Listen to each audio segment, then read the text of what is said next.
A gente volta a repercutir uma das notícias do dia quando a gente olha para o setor corporativo, porque as companhias aéreas Gol e Azul informaram na noite dessa quinta o fim das negociações para uma possível combinação dos seus negócios. Vamos repercutir esse assunto agora com o Gessner Oliveira, sócio da Gol Associados. Tudo bem, Gessner? Bem-vindo mais uma vez aqui com a gente no Money. Tudo bem, é um prazer conversar com você, Muriel. Prazer é nosso em te receber aqui. Gostaria muito de ouvir a sua percepção diante do que foi anunciado. Antes de mais nada, faz sentido esse anúncio que foi feito pela Gol?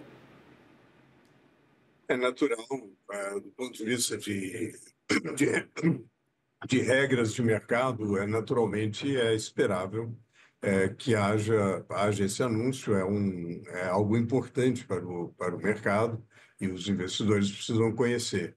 Essa é uma operação que foi muito discutida e que apresentava questões, desafios do ponto de vista concorrencial, Muriel.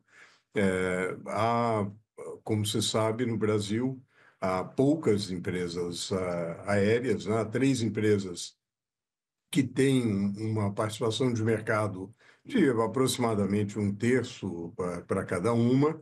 Naturalmente, a passagem de 3 empresas para 2 empresas é, acarretaria uma concentração de mercado bastante prejudicial ao consumidor, elevando o preço das passagens aéreas, né? Então, do ponto de vista concorrencial, operações dessa natureza no mercado europeu, no mercado dos Estados Unidos, teriam severas restrições ou até mesmo seriam proibidas. Então, esse aspecto concorrencial é um aspecto que pode ter sido levado em consideração. E aproveito para te perguntar também sobre esse cancelamento dessa possível aí fusão. Quais fatores que a gente pode elencar aqui como cruciais para esse fim aí dessa possível parceria, dessa fusão? A gente pode falar que realmente foi o foco da Azul no Chapter 11, foi um ponto que acabou contando bastante para a Gol. Quais pontos que, na sua percepção, a gente pode citar por aqui, Gessner? Possível que esse foco tenha tido um papel importante, uma vez que, digamos, havia um outro tipo de solução, né? Quer dizer, em um determinado momento, a fusão poderia ser vista como uma operação que melhoraria a situação financeira da empresa, as perspectivas da empresa, digamos, e o foco numa operação de recuperação, né, de Chapter 11, chamado na legislação americana, pode ter sido a razão principal. Isso não está explícito, isso não foi detalhado, mas é uma possibilidade. Eu reiteraria que, do ponto de vista da regulação do mercado, do ponto de vista da regulação da concorrência, essa era uma operação que causava preocupação. Perfeito. Eu até aproveito para te perguntar também, de modo geral, qual que pode ser o impacto sobre a estrutura de competição realmente agora com essa decisão. Queria entender um pouco mais. Isso, olhando do ponto de vista do Uhum. consumidor, é uma decisão que o consumidor precisa estar aliviado, preocupado? Uhum. Olha, eu acho que o consumidor fica aliviado. Na verdade, quando nós temos um mercado que já é concentrado, e tem 3 empresas que têm a maior parte desse mercado. O Brasil é um país de dimensões continentais, nós dependemos muito do transporte aéreo. Diferentemente da Europa, diferentemente, em certa medida, dos Estados Unidos, mas sobretudo da Europa, nós não temos um outro modal alternativo fortemente competitivo. Na Europa, quando você se desloca de uma capital a outra, de uma região a outra, a alternativa do trem para o passageiro sempre está muito presente, né? O passageiro compara a ida de trem, a ida de avião. No Brasil, muitas rotas não têm outros modais, especialmente para o mercado corporativo, não tem um outro modal, né? O sujeito não vai fazer uma reunião em Brasília e vai pegar o ônibus para Brasília. Então, realmente, para o consumidor, do ponto de vista do comportamento, do preço das passagens aéreas, boa notícia, ter mais competição. Mais competição significa melhor bem-estar para o consumidor. É isso, é interessante desse ponto de vista e essa percepção que você traz, porque a gente tem três grandes companhias aéreas hoje aqui no Brasil, que na verdade não é um número Uhum, tão grande, né? Se existe essa fusão aí entre as duas, a uhum. gente poderia ter até uma preocupação constante com relação a preços como um todo, do ponto de vista do consumidor. E existem dúvidas, inclusive, com relação a até uma combinação de preços das companhias aéreas. Eu queria entender um pouco como é que você enxerga esse cenário, Gessner. Todo mercado concentrado sempre requer uma observação por parte das autoridades. Quer dizer, esse é um mercado competitivo. É muito bom para o consumidor quando ele tem alternativas. Então, se a gente tem uma rota, suponhamos uma rota São Paulo, Rio de Janeiro, é interessante que haja várias alternativas. Ele pode escolher a companhia que ele desejar. Então, quando o mercado se concentra, diminuem as alternativas, consequentemente, o consumidor sai perdendo, tende a pagar mais caro, né? E, obviamente, as companhias têm políticas corporativas, a expectativa é que elas sigam essas políticas corporativas, evitando qualquer tipo de combinação de preço, que seria sempre naturalmente muito ruim, né? É um mercado que funciona, um mercado que deve ser impulsionado. É boa notícia não haver mais concentração, e quanto mais alternativas, mais concorrentes, melhor, né? Obviamente, sempre com uma regulação inteligente, uma regulação em prol da concorrência, uma regulação que não seja pesada demais, que coloque custos desnecessários para as empresas, que acabam repercutindo também nos preços para os consumidores. Eu acho que a gente deve seguir as melhores práticas internacionais. Nos Estados Unidos e na União Europeia, fusões dessa natureza foram proibidas, como eu mencionei. Quer dizer, não se admite uma concentração de mercado tão grande, né? Então, portanto, a gente espera que as companhias sigam suas políticas, sigam suas alternativas do ponto de vista empresarial, sempre olhando o bem-estar do consumidor.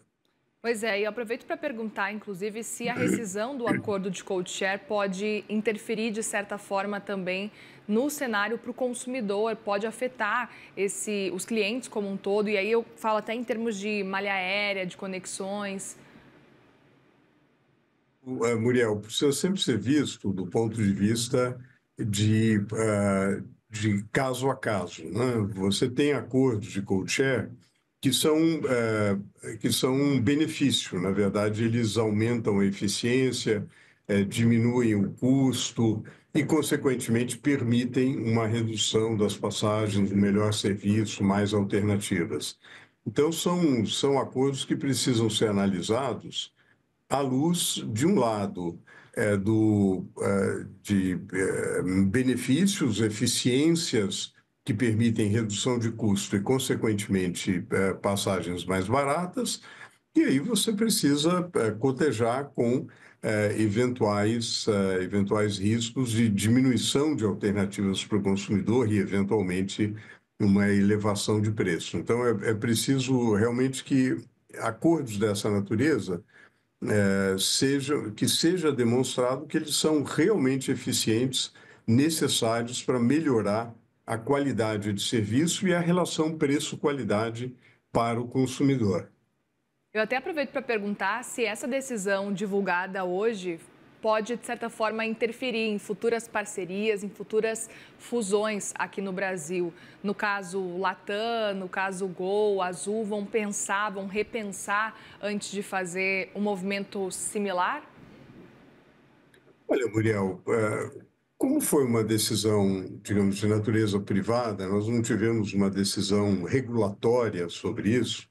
É difícil dizer se, porque, digamos, há motivações privadas, estratégia empresarial, que levaram a essa decisão. Então, é difícil dizer se isso poderia, eventualmente, influenciar, outras companhias. De qualquer modo, eu acho que, assim, a discussão que ocorreu embora não tenha sido uma discussão aprofundada, detalhada, porque, digamos, a fusão, a operação não foi para frente, mas eu tenho a impressão que suscitou um debate acerca de como deve funcionar esse mercado, de como a concentração já é elevada, como a diminuição de concorrentes poderia elevar muito mais a concentração e como isso acarretaria problemas e, naturalmente, problemas de natureza regulatória e concorrencial envolvendo a ANAC e, sobretudo, o CAD. Eu acho que sempre essas operações importantes,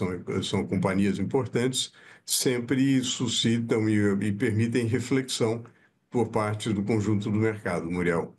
E como que os investidores estão avaliando aí nas últimas horas esse movimento? A gente pode falar que eles a interpretaram como uma perda de oportunidade ou realmente como um ajuste prudente? Eu tenho a impressão que, olhando o investidor que olha os fundamentos e que vê a experiência internacional, que foi, por exemplo, a experiência do caso JetBlue Spirit, do caso JetBlue American Airlines, olha casos da jurisprudência europeia, analisa essa situação, acho que esses investidores já deveriam estar com cautela em relação a esse tipo de operação. Naturalmente, como eu disse, há várias circunstâncias, não há apenas o aspecto regulatório ou concorrencial, a estratégia empresarial, obviamente, quem olha com seriedade os fundamentos vai também analisar a estratégia empresarial que teria levado a essa decisão, né, e tomar decisões de investimento muito criteriosas. E como é que esse episódio pode influenciar, inclusive, o mercado, investidores que estão lá do lado de fora, pode influenciar nessa questão quando olham para futuros processos de M&A aqui no Brasil? Vão perceber que, digamos, o mercado brasileiro, como qualquer outro mercado que está submetido a regras de concorrência, submetidos a regras de regulação, é um mercado que você vai precisar analisar as oportunidades e também quais são as restrições do ponto de vista regulatório e concorrencial. Acho que é importante fazer isso. Por vezes, alguns investidores podem, no afã de fazer uma determinada operação, de uma possível oportunidade, muitas vezes não olham com o devido cuidado alguns riscos de natureza regulatória e concorrencial. Eu tenho a impressão que essa decisão poderá